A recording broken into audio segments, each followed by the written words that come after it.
semua. Untuk malam ni seperti tu. Hai, Assalamualaikum.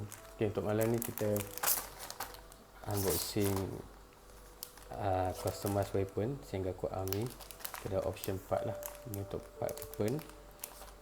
Sebelum ni kita dah unboxing kit ni, speedbook dengan review. So yang ni kita akan unboxing ni lah. Maybe kita buat speedbook kot sebab dia simple je kan.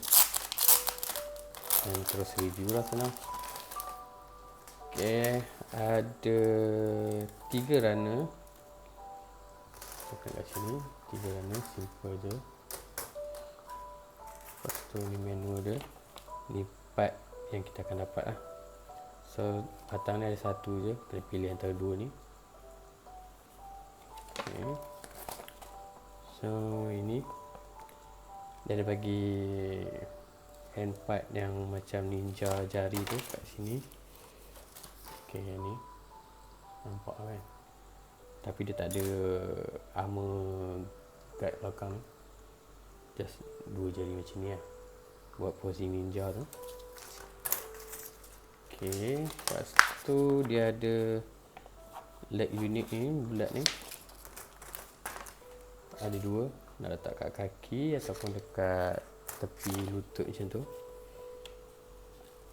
Lepas tu ni lah dia punya weapon dia.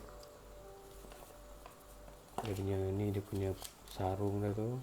Ni samurai pedang dia. So option yang ada ni pelama dia. So yang ni dia punya gun lah, rifle. Okay. Lepas tu ni crossbow. Dan combination jadikan dia satu weapon, apa, customize untuk macam panah lah, macam tu. Tapi dia perlukan 2 set lah, sebab yang atas ni ada satu je. So dia kena ada 2 baru boleh jadi complete macam ni. So tu dah kata 30 minute mission ni memang sesuai untuk siapa yang suka custom lah. Dan dia tak cukup satu lah, dia ada 2 kalau nak buat macam samurai 2 pedang ke, so mesti kena ada 2 lah.